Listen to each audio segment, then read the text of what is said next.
ارباب ایسا یہ 18 جو علم ہیں یہ ان کی یاد میں ہے کہ جو 18 بنی ہاشم کے جوان تھے.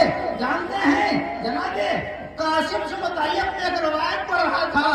میں نے دیکھا ہے کہ جب قاسم میدان جنگ میں پہنچے ہیں اور جیسے ہی چاند سے چہرے کو دیکھا دشمن یزیدی فوج کے لوگ اپنے اپنے اسلحوں کو پھینک کے بھاگنے لگے. ارے یہ چاند مجھ سے مٹی میں نہیں ملایا جائے گا. ارباب صاحب علم ہے مبارک کی آپ نے زیارت کر لی وہ تبرکات جو شام غریبہ میں لوٹے ہوئے تھے. سرائے شہداء زندان شام میں لائے جا رہے ہیں. دنیا خبردار ہوئی اطلاع ہوئی کہ سرائے شہداء آ رہے ہیں. ارباب صاحب ایک سرایہ بس میں ساروں کا تعارف نہیں کرا سکتا. ایک سرایہ ہمارے بزرگ علماء بیان کرتے ہیں کہ وہ سر جب آیا ہے تو آنکھیں کھلی ہوئی تھی. ارے جب سر زندان شام میں داخل ہوا آنکھیں بند ہو گئی.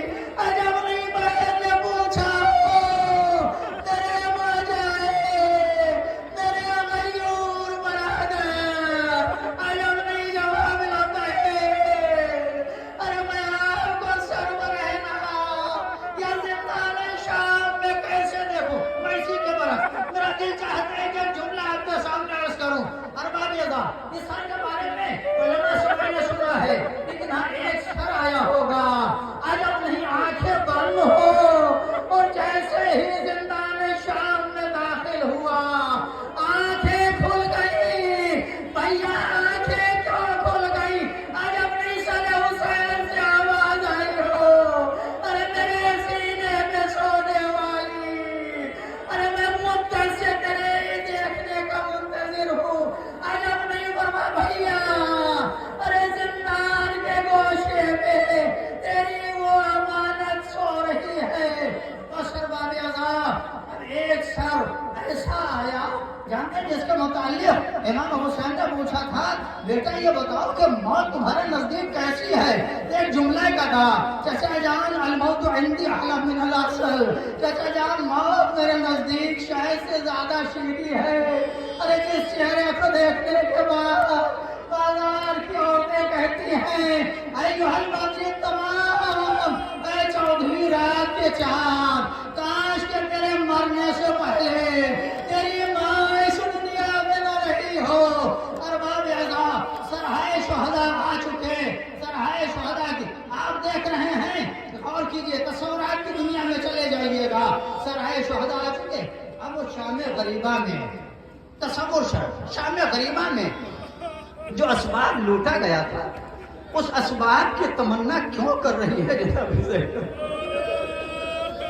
جانتے ہیں ہمارے علماء فرماتے ہیں کہ رباب جب سو جاتی تھی پہلی بات تو نیند نہیں ہوتی. ارے جب سو جاتی تھی تو رباب کا ہاتھ ایسے ہلتا تھا کہ جیسے کہوارا ہلا رہی ہو. ارے اسباب آنا شروع ہوئے. جانتے ہیں ایک چادر آئی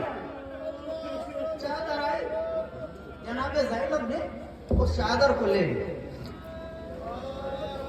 یہ جو آپ دیکھ رہے ہیں زیارت کر رہے ہیں دیکھیے جو جہاں سے ہے وہیں سے زیارت کر لی.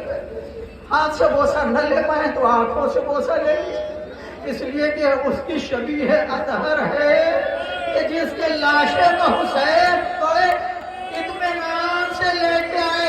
اس لیے کہ نازک بدن اور جسم کا کوئی حصہ سلامت نہیں تھا. ابا کے دامن میں رکھا گٹھری کی شکل میں لے کے چلے. جب خیمے میں پہنچا ہوگا تو ماں نے کیسے شناخت کی ہوگی. بس ارباب صاحب چادریں آنا شروع. ہاں اب گہوار آ رہا ہے. دیکھیں ترتیب تو صحیح نہیں رہی کہ گہوار آ رہا ہے. جب سارے اسباب آ چکے ایک مرتبہ جناب زینب نے سید سجاد سے کہا بیٹا سید سجاد حاکم شام سے یہ خبر بھیج دو حاکم شام سے یہ کہلوا دو کہ شام غریبہ میں جو جھولا جل گیا تھا اس کی لکڑیاں واپس کر دیں. اگر نہیں پوچھنے والے نے پوچھا ہو ارے زینب اس جلے ہوئے جھولے کی لکڑیوں کو لے کے کیا کرنا.